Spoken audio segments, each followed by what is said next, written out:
been gone, I've been struggling alone, keeping all of my demons to myself. Oh, get off. Get out of here. Double down, lug nut. Welcome to the FoOH Tribe, bitches. 89, 56 to Mike, 56 to Mike, Blue 27, Omaha. Hey, hey. Welcome to the FoOH Tribe, bitches. We're men. Hey, guess what? We could be men. That's right. We don't have to worry about the banter from the wife. We don't have to worry about the banter from the girlfriend. We don't have to be asked if we want to turn on our freaking location services so our psycho freaking girlfriend can see where we are and ask us what we're doing. That doesn't happen here. We don't care where you're located. We don't care what you're doing. We just want you to listen. In episode 5 of the FoOH Tribe Podcast, we're going to introduce to you the one and only, the nature boy, Thickneck. Thick is one of those guys that, believe it or not, my son introduced me to online while we were rolling dirty into Rebirth. And then the unexplained happened, right? We just, talked more, and it's just sort of evolved from there. Another epic, gift that I never saw coming. I don't think many of us saw coming. So do us a favor. Just get in your, nuzzle into your man cave, turn up the music, spit in a freaking bottle, tobacco juice, and enjoy episode 5 with my good friend and yours, Thickneck. Good afternoon, everybody.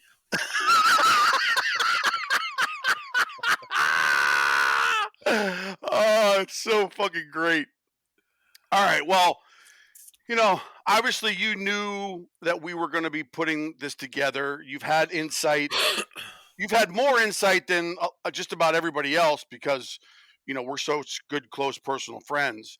But I wanted to get you on here for all the right reasons and just maybe help us understand, like, how you got into video games. Like, when did you get into video games? Why did you get into video games? And what did playing video games kind of do for you?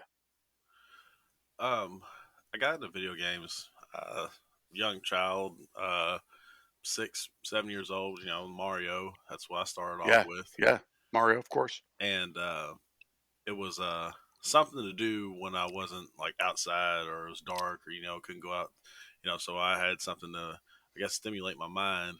And then, right. Then you got the sense of like, accomplishment, achievement, beating a hard level or whatever. Right. And then I wanted to see how fast I could beat the level, and right. and then it just kind of got hooked on into there until, the video games evolved and, PlayStation and Xbox. And I didn't get an Xbox, the PlayStation 2, or I wanted a PlayStation 2, and the Xbox just came out. Right. And my mom got me an Xbox. I was so upset about it. I was like for Christmas. Like, did you open it up and you were kind of like facially so disappointed that she knew that you didn't like it? So it was the after sale, I guess, because the PlayStation 2 sold so many more than the Xbox, and she got it for like $100 from a pawn shop. Fucking no way. And and she was so proud. Right. She presented it to me, and my heart was just shattering. Like inside. It's like that one Christmas you ask for something and you just never get it, and you realize Santa doesn't exist. Yeah, like how Christmas Story, they had the bunny costumes. She was like holding this bunny costumes, like, you like it? And I'm just like, not really, Mom. That's so cool. How'd you know? She said, I knew you wanted this one. I knew you wanted this. I knew it. I could tell. And then, so I hooked it up and everything, and it looked cool. But I didn't. It came with a game called Fusion Frenzy, and it's this weird little multi-purpose game. Like you have, like you can do all kinds of weird stuff with it. Anyway, it was fun. And then I went to actually one of my mom's friends. His name's Big Tony, and he was playing Halo. And he's like, Halo, now we're talking. He's like, Halo's just like a futuristic 007. And PlayStation didn't have Halo. That was an Xbox exclusive. Right. And then it was then the addiction started. Then the madness incurred.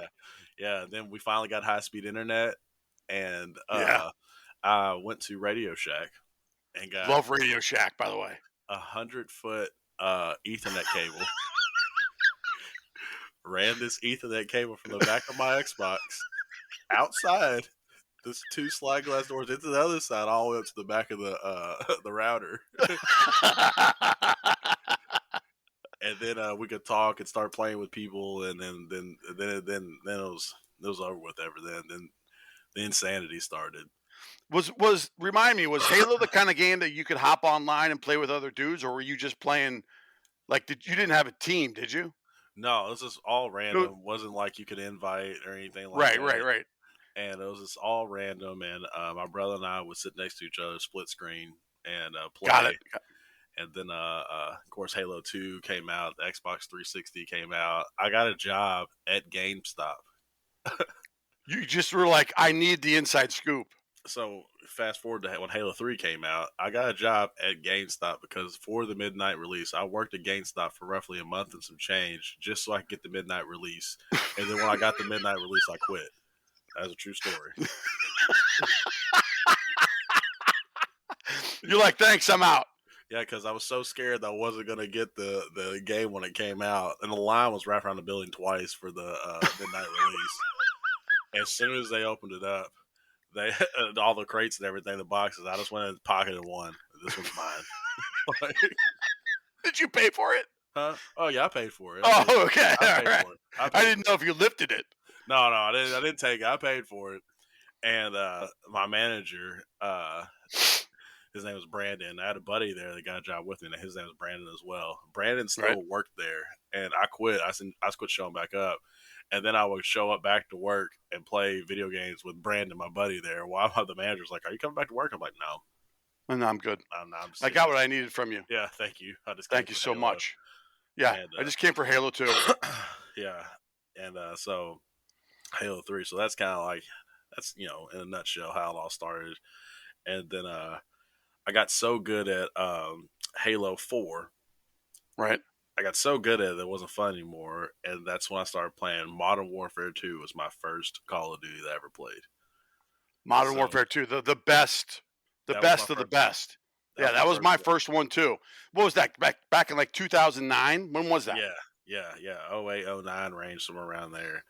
And so I got started playing that, and that's back when you could stack your kill streaks and everything. So I get the Harriers up. Juggernaut. That's right, yeah. Oh, yeah. The chopper gunners, AC-130s. I mean, every single game I was just lighting it up. And then Modern Warfare 3 came out. I was hooked onto that. I didn't like the other ones. I really didn't like the sledgehammers. I after Modern Warfare 3, I think what happened to me was I played Modern Warfare 2 and Modern Warfare 3 for so long that, like, I think I just blew my chi out. You know what I mean? Like, I just couldn't. I had to try something else. Like, after that, I got into like Assassin's Creed.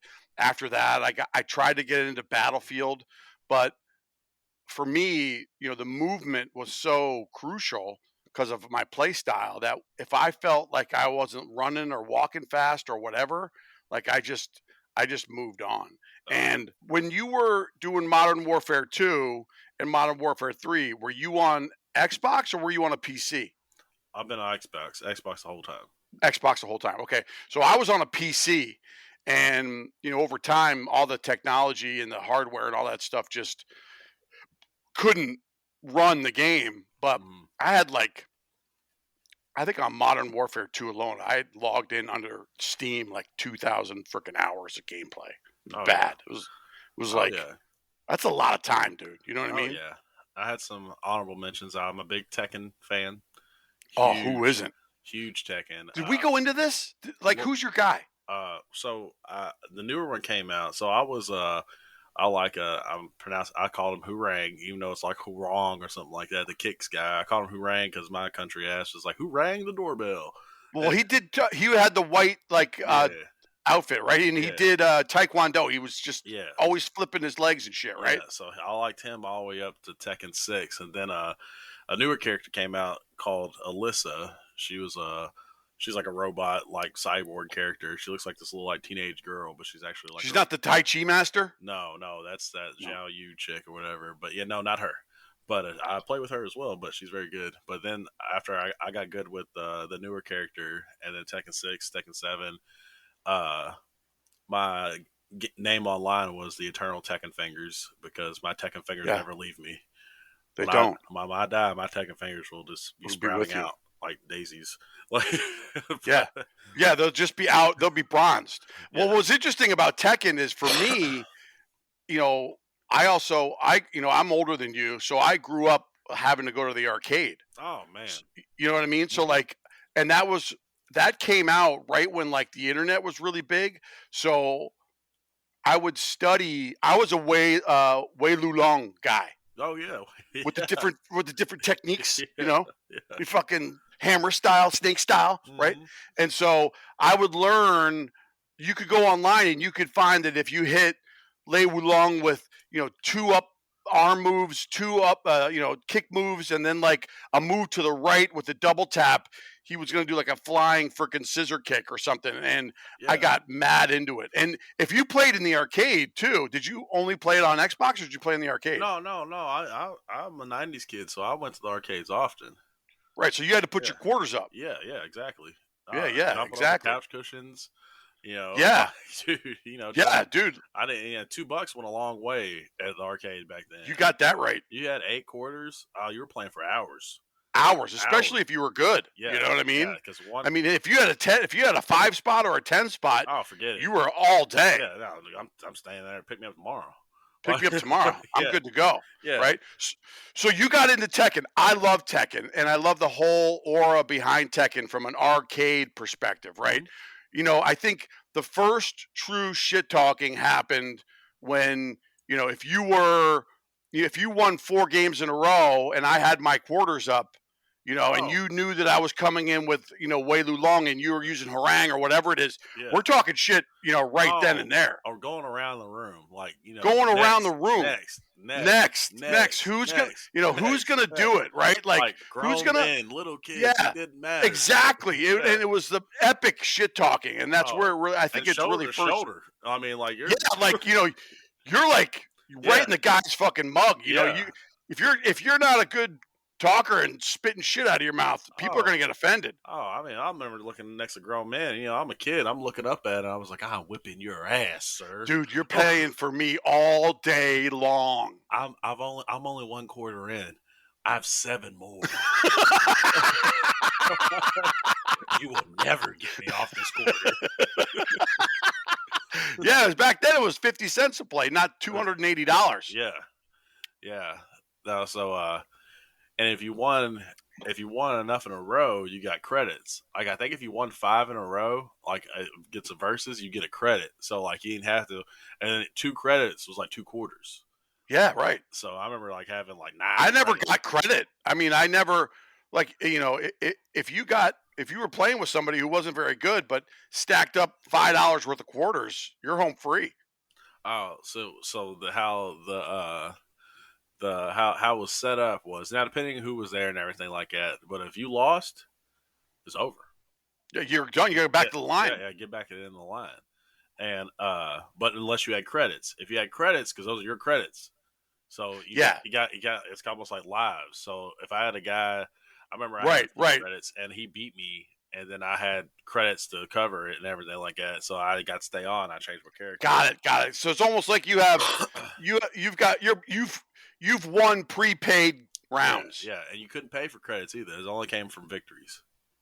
Yeah, nice. So dude, I love that. I love that we're connected in some weird way through Tekken. Yeah, Tekken. Right? So yeah, Tekken, of course, Mortal Kombat got some love back in the day. See, I envisioned you on Tekken being that like Jaguar guy. Oh, King? Oh, the fucking dude who would throw you 80 feet in the air and give you like a bone-breaking fucking backbreaker. Oh no, I King gets some rounds. I have like levels of characters. Like I have like tier 3, tier 2, tier 1. Then I have like my main.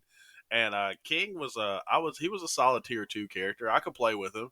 Now, if you were really really good with your main, I would not See, Yeah, you can't. Yeah, yeah, I would start off with like I like Brian Fury a lot.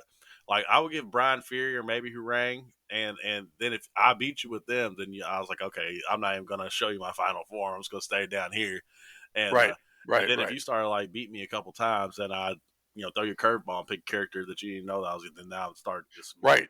just There's tactics to it. yeah. Like there was some mind play to it. It was great. If you could beat me with Brian Fury or a Hurang, then I viewed you as a warrior, as a worthy opponent, and then I would Right, get right. my main. Right. Yeah, yeah. I'm not gonna disrespect you, and not pick my main. Who was anymore. Fury? Who was Brian Fury? Was he the blonde dude? No, Brian Fury came out. That was Steve Fox you're talking about. Brian Fury came out, I think Tekken 3. Brian Fury came out, and he was like, he had white hair, and I think he might have. Oh, I remember him. Yeah. Yeah. He had like a little bit of everything, didn't he? Yeah, he's really quick, hard hitting character, and hard knockdowns. Like his basic combos knocked you down, so give you time to reset and get your bearings together.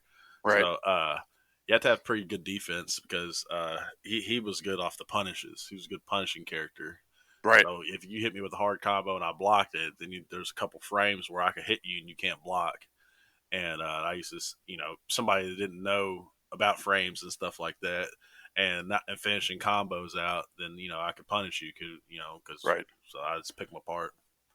But yeah, so Tekken, and then first person shooters always been the once I got on those are the best. That's about it, really. So how did you get into Warzone? Was it just like Warzone. The typical COVID thing? Because that's what happened to me. So yeah, that pretty much. But like COVID had been going on for a while. I want to say April 2019 was the first time I dropped in the Warzone. So it had been out for some months. So it came out in the beginning of the year. Like it came out like January, December of 19 or 20 of 20. Was it 20? Yeah, 20 sounds right. December 2020, and then yes, and it might have been the April 2020 when I first dropped in. Yeah, April 2020 is when I first dropped in, and my buddies have been playing for months. Like, and I was a straight, hardcore team deathmatch. I just kept running. Yeah. Multiplayer. I hate change. And yeah, you love it. Yeah. So then Trip, you played with Trip before. Yeah. That was the first dude I dropped in the Warzone with. And then was Trip the facial guy? Were we playing with Trip that day? Yeah. Okay. All right. Yeah. So we ran with Trip a couple times on the rebirth days. And I dropped in with him the first time, and then I did kind of good. I got a couple kills, and then they were just like, "Oh, you got 3 kills or whatever," and that's good. And I'm like, "What?" And then I realized how hard it was to get a kill. I was just first time dropping in, so like I was like people's third first time dropping in. So, I think I got a kill in the field outside a TV station. Like I just ran, I didn't drop on a building. I just dropped in the middle of a field and just looking around. There's a guy and started shooting him. So, right. But yeah, and then I understand what like the meta loadouts and stuff like that, and then started looking stuff up, and then started running with some guys, Verdansk days, and then every day, and I got my first victory, and I was so. It wasn't even fun when I got my first victory. I was so nervous, Dude, it's like on a whole nother level. It's like action in a movie scene. You're just like, oh man, you don't know what to do. Guy, I remember there was a guy in a Warthog Jeep. He like ran somebody over. He got blown up with a rocket launcher. The gas, I was coughing, and I'm just firing. And they say now I see the blue letters pop up saying victory. I'm just like. Yeah, you can't believe it. What is that? What does that mean? Yeah. It means you were the best in that game, and you made it out. And you're like, I see people do this online. Like I just did it. Yeah, and then we got strategic with it. And then we started getting dubs after dubs after dubs. There was a point in time where like if I didn't get 2 or 3 wins in a day, it was a failed day. Yeah, like your day was ruined. I get it. So, so how did you Let's share the story how you met my son, how you met Gavin. Anxiety. Perfect name for him, by the way. Oh, absolutely. Good old Anxiety. Random. Nobody was on. I dropped into duos and rebirth. Matched up with Gavin. He was on my team. We got 2 dubs in a row on duos. And then Gavin. Oh, Rebirth. Yeah, Rebirth. Rebirth. Yeah. Yeah, we got 2 dubs in a row, and then added him as a friend, and then I just dropped in with him a couple times, and then that's how I met Deuce, and then Right. that's how I met you, and then the whole gang. And I remember playing with Deuce.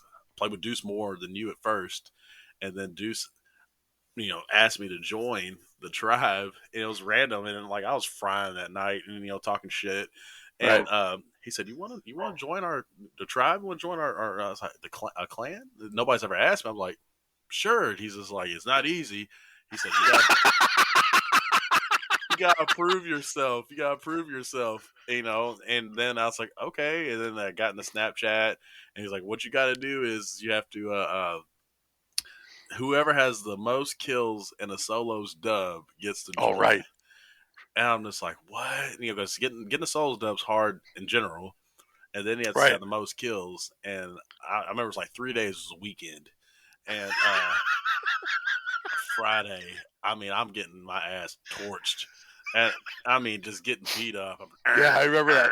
And I was so nervous. And then it was Sunday evening at the very end. I got a 13 kill dub right before it was over with, and then he mailed me the Food Tribe little emblem. It's in my room, and The patch. Yeah. The patch. The patch. Yeah. And then I felt so. It was gratifying. It was so gratifying, right? It's like, yes. you Because know. I remember doing it too. I was like, I got to fucking post up too. And I remember winning a match and then having like 3 kills. And I was like, I can't freaking post this. I got to go back and get more. You know what I mean? Like, and then I think I might have was the first one who actually won. And I think I had 8. Yeah. And then I remember you and Outlaw tied, didn't you? Yeah, we tied with 13 kill dub. Yeah. And then we sent patches to both you and Outlaw. Yeah. And I'll never forget it because I was the last one. And I was just like, motherfuckers, y'all thought this shit was sweet. I remember I was heartbroken. I had a 17 kill second place. Oh! That was a Saturday. I remember the sun was out. And I think I cussed my kids out. They were trying to get me to cook them hot dogs or corn dogs or something. Right. And it was a rogue freaking precision airstrike. I downed the dude at the top of chemical, and I was running up, and I could hear him selfing, and I'm climbing up the ladder, and I hear, and it killed him and me, and that was the last dude. You killed yourself? No, there was a dude over by the helipad. Yep. Because I've done that, by the way. I'm not proud to admit it. Yeah, he was what did I have? I think I stuck him. He was going up the ladder, running in the little room, and he was going up the ladder. I threw a grenade in there and stuck him as he went up the steps of the ladder, and he downed him. And I could hear him like sticking himself, like trying to like revive himself. Right. I'm climbing the ladder up, and there was a dude on the helipad called a precision. I didn't get the notification, of course. No, you never do. And then it fried him, and then fried me, and he got the dub, and I was just like, oh my gosh, I'm not gonna win.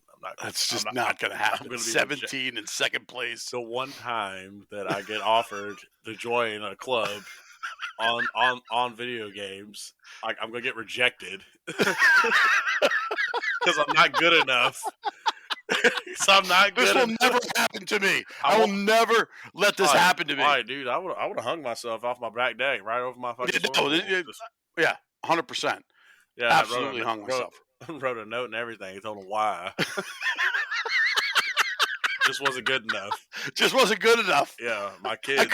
I couldn't meet the standards. I do this for my children because I truly love them. They don't have to see their father walk around a broken man, not worthy. Not included into the tribe. Oh yeah. So that's how I got in. You've been here ever since. Yeah, I've been active ever since. It's been one hell of a ride, baby. It has been, man. It's been really, really, really good. Well, this is a dynamic that I think is worth pointing out, right? So, we've been real high level with kind of who we are and kind of what we're doing. And the next iteration of, being part of a group of people with the same passion and the same drive to be competitive in Warzone is exactly where we're going, which is, hey man, what do you do for a living? How many kids you got? Where do you live? What's going on? Like, when are you getting on tonight? Like, just, you want to play with people that understand how to communicate, that understand how to, play the game, that know that, it's not about how many kills I get, if it's whether or not the team wins, right? Like, and those are just normal everyday, I think normal everyday things that, are important, right? So, you and I got connected. I think it was the back half of, I just remember one of my downfalls in Warzone is I'm incredibly reactive. I'm a pusher, right? Squirrel. Squirrel, and I will run through a fucking door and not think twice. And you were really the opposite. You were just super tactical, well thought out, process driven, things of that nature. And I knew I needed to get a little bit more of that, although I knew that's not really my game style. But in order to collaborate with you, I wanted to understand how it all worked, and you communicated better than anyone. So for me, playing with you more and understanding your play style was time well spent, right? I mean, and then of course, we got closer and shit like that, and the rest is absolute fucking total history. But Yeah. at the end of the day, we kind of take this, and correct me if I'm wrong, wherever we feel most comfortable, right? Like throughout the course of a couple months, just asking you when you're going to be on, and us scheduling time to get on because we enjoy playing together with each other. We learn more about each other. And, that's been sort of like the silver lining, I think, with just the tribe in general, is that like I've been able to collaborate and communicate with people that I would never dream I'd be able to communicate. You know what I mean? Like, Yeah. and then it just opens up a whole different realm of,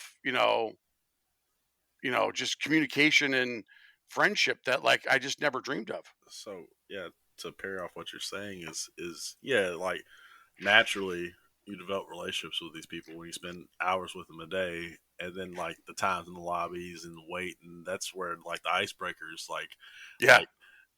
take place, and just get knowing the people, getting and just hearing like normal. I always had kids running around, and then Right. and then then get talk to my Jameson, children. can you get out of the way? I mean, Right. you've got 2,500 square feet of fucking Right. space in this house, and you got to stand in front of the fucking Right. TV. I need 40 inches in this 5-bedroom house with a finished basement.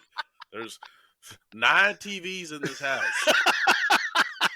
I need just one of the 9. And Right. There's 8 TVs you can choose from, but you have to be Right. right And here. 12 iPads. Oh yeah, 12 iPads. Face wash everywhere. Anyway, but yeah, insider for another day. But no, and but back to what you're talking about, like play style. I remember the first couple times I was playing with you and Deuce and everything. These guys are freaking maniacs. Like, because I'll be first. I'm not that good. That's why I position myself and play the circle and stuff like that, because I know if I get caught in a situation, my gun's not gonna beat 90% of the people's guns out there. But if I'm on top of this or behind that, or you're running from the gas and I'm not, like, put me in a situational advantage. So that's how I found success. And playing with you guys, like, you all were just bulldozers out in the front, and then like I look like a hero when I shoot people, like shooting you all. And I'm just like, no, you all are just the main event, and I'm just sitting off in the sideline. Of course I took it like I was the hero. Don't worry, I got your back. It's like, yeah, there's no, no, I got you, man. What are you kidding? Yeah, don't worry, I'm right here. No, the whole time. You're in the middle of like 9 people, and everybody's backs to me. I'm just like, down. I look like I'm insane. No, I just sat back behind the door and listened for the screaming. I kind of poke her out and I'm like, hey, there's a guy right here. So there's a guy giving Hog a finishing move. Let me throw a Simtex at him. Yeah, let me kill that guy. Don't worry. Oh, you're all on top of prison. Let me let me meander over there. Yeah, let me drop this cluster over there on you. I'm over there all in security or something like that. And I'm like, here, I got a cluster. Next thing I'll get like 2 kills. What a great cluster. And I'm over just riding along, I'm coming, guys. And, but yeah, it's, And so I was a little more passive. Like I wouldn't shoot somebody because I'm trying to get to a better position. I can see a team of 3 like run past me. I would just keep on moving, just because I need to get where I need to get, and then and then I'll worry about them. But right. But you all definitely made me more aggressive. I changed my play style up a lot. That's why I started running the SMGs. I used to run a rocket launcher and AR. Yeah, I get it. And then I was like, well, I'm always in grandma's house with these people getting beat up. Grandma's house. And everybody else, I'm getting fried in here, and everybody's got sticks and swords and SMGs, and I'm walking around with an AK and a rocket launcher. Right. So then they got me a little better as far as, being aggressive and everything like that. Then, the run and gun style evolved. And that's the only reason why, because you all ran sticks, unless Deuce is on top of the crane shooting people in the gas while we're all fighting. It's like 500 boxes of ammo. Oxide to Disciple 2, what's your status? Over. How the fuck am I the only one getting shot here? No, I got shot. I just moved out of the way. Bro, I can't get my fucking gun back. Oh my god. I got this helicopter. Dude, there's 3 fucking guys in this room! The fucking hit markers, bro. The fucking hit markers. Oxide, we ran into a sandstorm out here. We're taking shelter in a small cave until it clears up. Over. Yeah, while we're all fighting underneath his feet. And he's just like, don't worry, I downed the guy on chemical. It's like, yeah, they're fighting right here in Nova, right there. I'm talking like they're right here, like this. Right. This look down, and you can use that sniper for something useful. Right. Besides shooting people that were gonna die in the gas anyway. Right.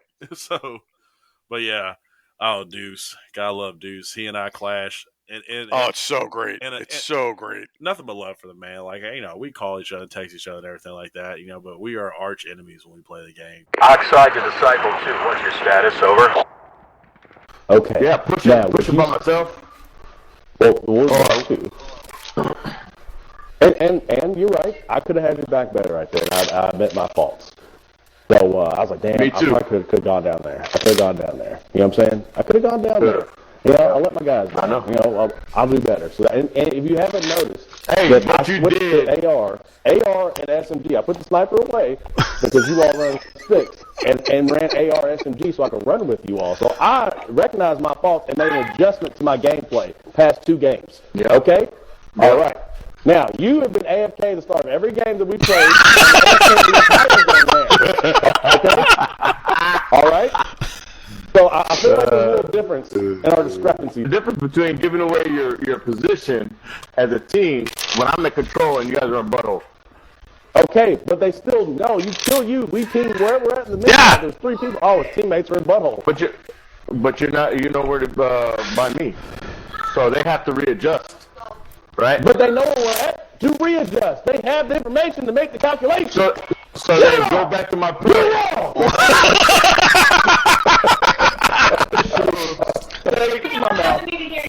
That was Nobody deep. knows.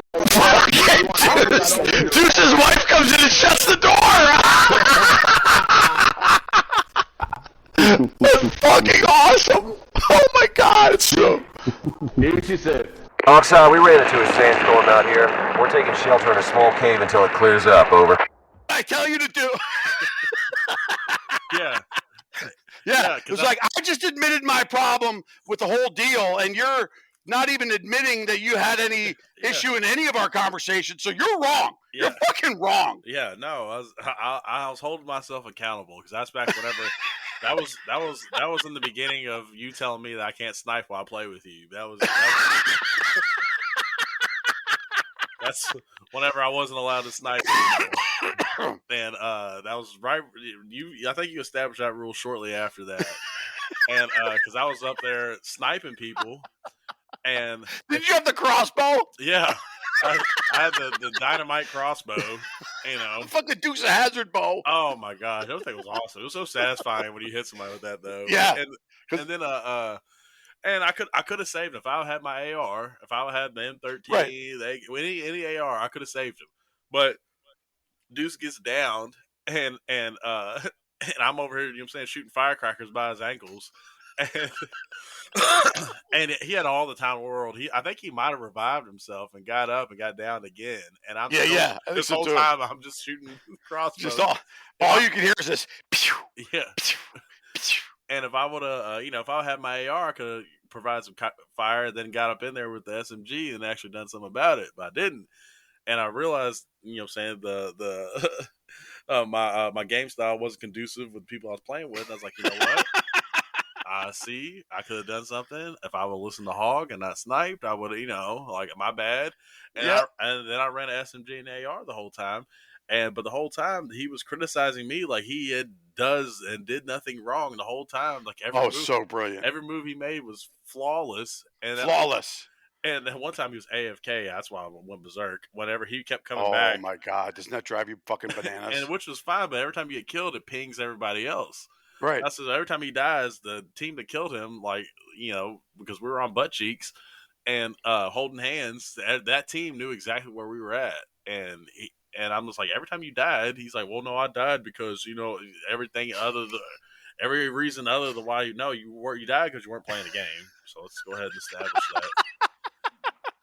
And then you're giving the team vital intel of our whereabouts because you're not playing the game.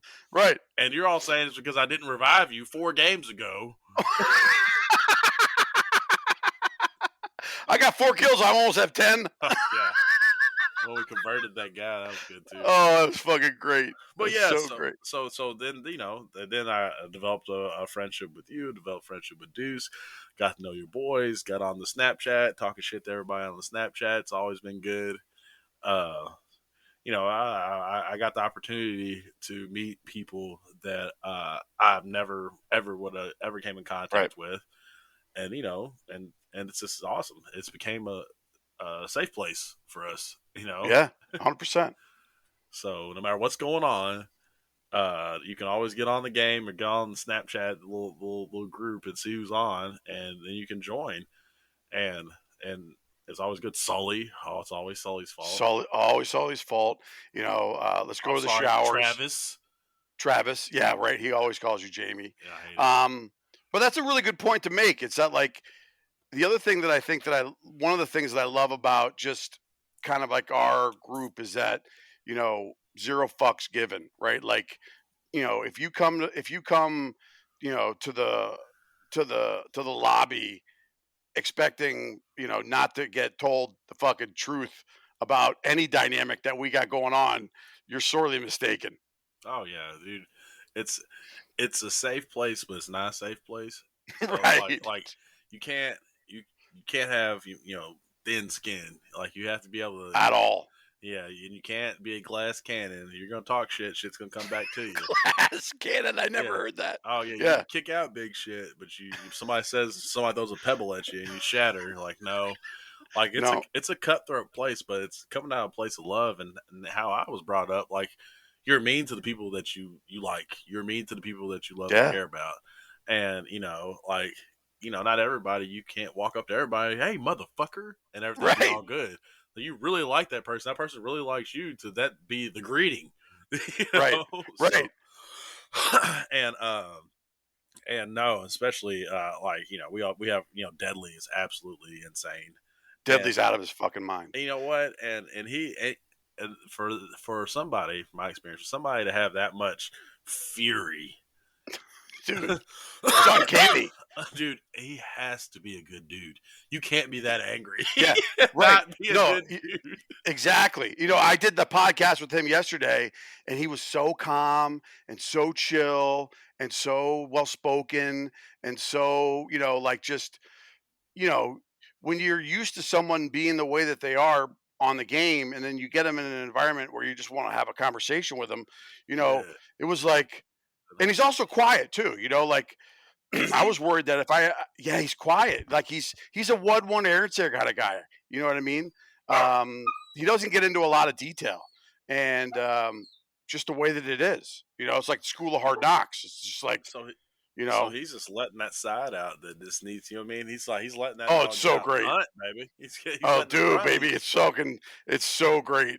No, yeah, Deadly is definitely. He's just out there just searching for blood, and I'm just like Deadly, you're pushing the edge of the gas, and you're in here killing everybody trying to push the gas. We're in the center of the circle trying to, figure out the win and everything. And I'll say this: if you get deadly to the last circle, you have a high probability of winning. You got a very high probability. What was goal. interesting too, because when I was talking with him, he was like, I had to learn how to play with you guys because and Gavin plays a lot like this, where his point of joining the game with the quads is that he just wants to kill as many people as he can, get, the biggest KD, and everybody needs to support him while he's on this journey. Yeah. And that's just not how it works, Mm-hmm. And I think that he learned that along with Cinch and a few other people. But I remember one time I got shitty with Cinch. Oh God, so do I, dude. I almost took off my headphones. The one time, because he was saying something like he made a crack at getting more kills than everybody, and everybody else sucks and soft. And I remember inside, I'm just like, I play passive because I want to win, right. And it's not that you can outslay me because you can't. Because if I really want, so then I remember dropping in, and I was just saying I was naming out every single kill. I was stealing his kills. And he was just like, and I remember him watching I remember him watching, and he would shoot somebody, and I'd run in front of him. I was frying. I go out there, and I was like, you can't outkill me. And it got me, it made me mad because it called me soft. And I was like, I'm not soft. I'm trying to win. And it's like, you're playing like an asshole, and I play like an asshole too. And I can shoot better than you. Watch. And yeah, no. We love Cinch, but he can be a little sensitive sometimes. Oh yeah, no, then I was like, what? I'm sorry, man. That's out of character for me. Like I ain't gonna be. Oh yeah. I remember everybody was mad at Deadly, and I was like, he's an asshole, but he's our asshole. Listen, yeah, he's all right. Listen, if you want an asshole on your team, you want Deadly, because when it's time to clutch, he's 80% of the time going to do it. Oh yeah, my goal is to get Deadly to the last circle. If I can get 100%. Him to the last circle, we get him to the last circle, we are good. Yeah, to fucking go. That's whenever just being complete and total reactive is key, because everything's happening then, 100%. But no, man, I love me some Deadly. But that's crazy that he's kind of like, soft spoken, mild mannered. Yeah, dude, he's just a good dude. You know what I mean? Like, I didn't know what to expect. I have no expectation. I just whatever. But it was a good conversation. It was short, but it was a good conversation. With that being said, what I think we should do? We should save, part 2 for another time. Hell yeah. I'm down for it. I want to get like 5 of these things out to everybody sooner rather than later. And I was going to reach out to Don, as a matter of fact, right now, and see if I can get him going as well. But I appreciate it, man. This is fucking great. I love you. I love you too, man. And I love everybody in the tribe, even you, Sully. And Deadly. Deadly. Oh, I love me some Deadly. Deadly, Deuce, Sticky, even the guys I get to play with. Sherm and all those guys, right? Man. Remember those guys? Yeah, man. I forgot about Sherm. Yeah. No, man, I got love for all those guys. And, anybody in that group could hit me up, and they need something. If I could do it, I'd do it. I know you would. You know what I'm saying? I know you would. 100%. Yeah, even Deuce, the freaking, the log that he is, and, oh my God, dude! No, but all the people they're good people, man. They're good, straight up, real dudes, and that's real dudes. That's all you can ask for. That's all you can ask for. It's where men can be men and just get the fuck out of here. Yeah. Anyway, P. Monroe. I always got love for him. Don't forget Paul. Oh man, Monroe. Paul's the OG. Dude, he's the oldest one. Dude, if Monroe calls me and says, "Hey, Thick, come, I need you," I'm hopping in the bucket. I'm on my way. Send me the address where I need to go. I'm there. I'm totally there. But anyway, hey, thank you for this, man. I appreciate it. Man, this is great. Well, we'll do it again real soon. Obviously, we have a lot more to talk about, but we want to lay the foundation down first. And in the meantime, I think we're going to close every podcast session with a good get the fuck out of here. Let's hear it. All right, man. Get the fuck out of here. Get the fuck out of here. I'll talk to you soon. Omaha! Omaha! Said, hey! Yeah. So that's our boy Thick. Just so all our female listeners know, Thick is getting married June 2nd of this year. So, and by the way, his fiance is a fucking angel. All right? So There you go.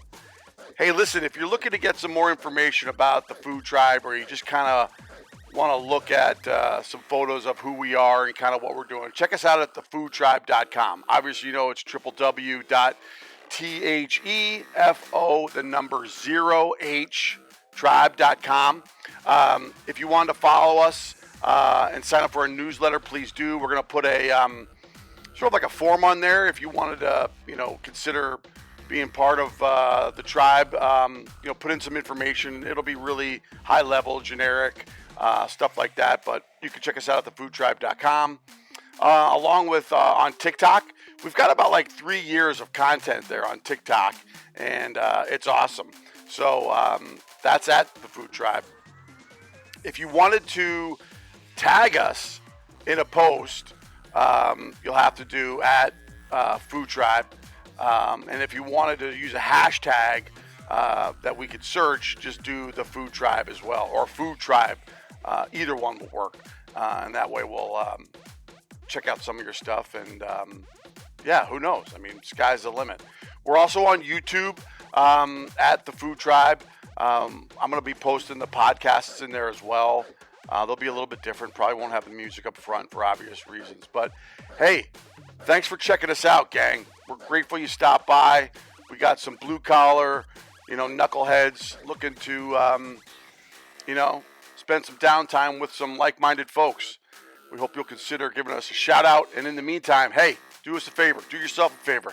Get the fuck out of here.